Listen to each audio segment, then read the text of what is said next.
Narcis ir cilvēks, kurš visu dzīvi skrien, lai izvairītos no vienas vienīgās fobijas. Un fobija – es nevēlos palikt viens.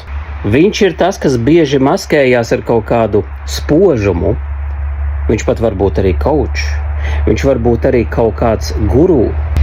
Katrā ziņā viņa rīcības pamatā ir darbības, kuru rezultātā viņš grib iegūt, paskatieties uz mani, cik es esmu gudrs, cik es esmu labs.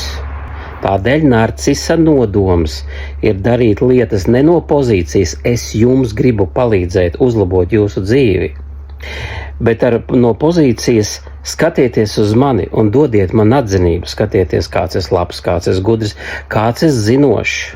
Un tie cilvēki, kas tomēr šim cilvēkam narcisam notic, viņi arī bēg no vientulības. Viņi arī ir papildus narcisi, kuri uztur visu šo te, destruktīvo vidi. Un tas nav par spēku, un tas nav par pieaugšanu, un tas nav par kaut kādu veselīgu komunikāciju. Tas ir, mēs sadodamies rokā, jo mēs esam narcisi, un mēs tagad apkalposim viens otra traumu.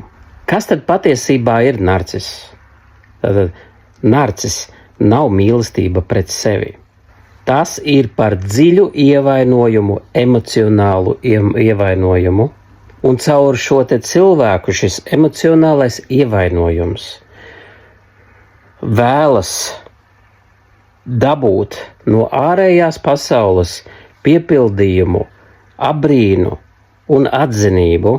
Narcis ir cilvēks, kurš slēpj savas sāpes aiz maskas, bet tad, kad viņš būs gatavs noņemt šo masku, un tajā brīdī, kad viņš būs gatavs satikties ar savu ievainojumu, protams, ar pareizo mentoru, tad viņš piedzīvos dziļu dziedināšanu un ļoti lielu atvieglojumu, jo viņa apziņa, iluzorā apziņa, kura ticēja ilūzijai, sapratīs, apzināsies, ka viņš vienkārši galvā bija noticējis bailēm, bez kārtīgas zemapziņas transformācijas, zemapziņas terapijas.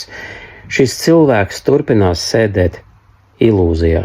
Tāpēc, ja jums šādi cilvēki ir pazīstami, padalieties ar video.